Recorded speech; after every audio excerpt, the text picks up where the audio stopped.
प्यारे बच्चों, आज कक्षा 8 के लिए सामाजिक विज्ञान की पाठ्य पुस्तक सामाजिक एवं राजनीतिक व्यवस्था पार्ट 3 से अध्याय 1 पर हम लोग आज विचार करने जा रहे हैं। आज के वीडियो में लेसन 1 के प्रश्न उत्तर, कुछ महत्वपूर्ण बिंदु और अंग्रेजी के शब्दार्थों पर ध्यान दिया जाएगा। तो बच्चों, आज का है हम लोगों का अध्याय संविधान। संविधान के महत्वपूर्ण बिंदु हैं भारतीय संविधान के आयाम, संघवाद। हमारे देश में संघीय शासन व्यवस्था को अपनाया गया है। संघवाद से तात्पर्य है कि देश में एक से ज़्यादा स्तर की सरकारें काम करती हैं। दूसरा है संसदीय शासन प्रणाली।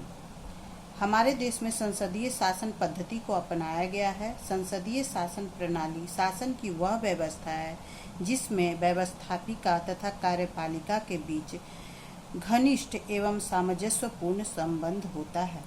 कार्यपालिका की शक्ति एक व्यक्ति के हाथ में न होकर मंत्रिमंडल या कैबिनेट में निहित होती है। स्वतंत्र एवं निष्पक्ष न्यायपालिका, यह एक महत्वपूर्ण बिंदु है। भारत के संविधान में स्वतंत्र एवं निष्पक्ष न्यायपालिका की व्यवस्था की गई है। स्वतंत्र न्यायपालिका का आशय यह है कि उसके कार्यक्षेत्र में किसी भी बाहरी शक्ति या सरकार के अन्य अंगों को हस्तक्षेप नहीं करना होता है। इसके अलावा है एक अन्य बिंदु, मौलिक अधिकार।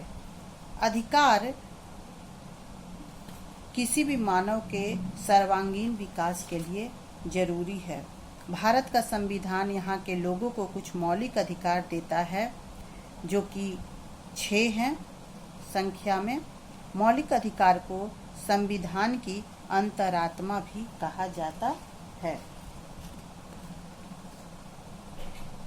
इसके अलावा मौलिक कर्तव्य भी कुछ बताए गए हैं। हमारा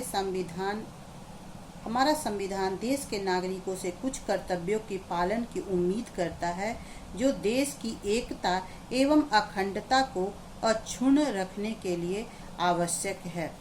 धर्मनिरपेक्षता।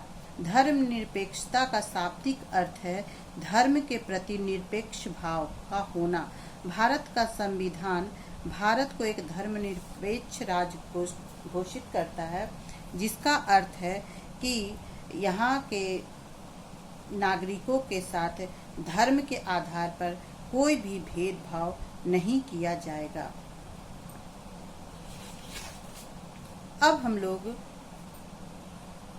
अध्याय के अंत में दिए गए प्रश्न उत्तर इत्यादि अभ्यास पर ध्यान देंगे। तो है रिक्त स्थानों की पूर्ति करें। किसी व्यक्ति को उसके जन्म से मिलने वाले अधिकार मानवाधिकार कहलाते हैं। जब किसी व्यक्ति का जन्म होता है, उसी के साथ ये अधिकार उसे मिल जाते हैं। शिक्षा समवर्ती सूची का विषय है, यानी कि शिक्षा पर केंद्र सरकार और राज्य सरकार दोनों इस पर कानून बना सकती है। स्वर्ण सिंह समिति की रिपोर्ट के आधार पर संविधान में मूल कर्तव्य शामिल किए गए हैं। संविधान के भाग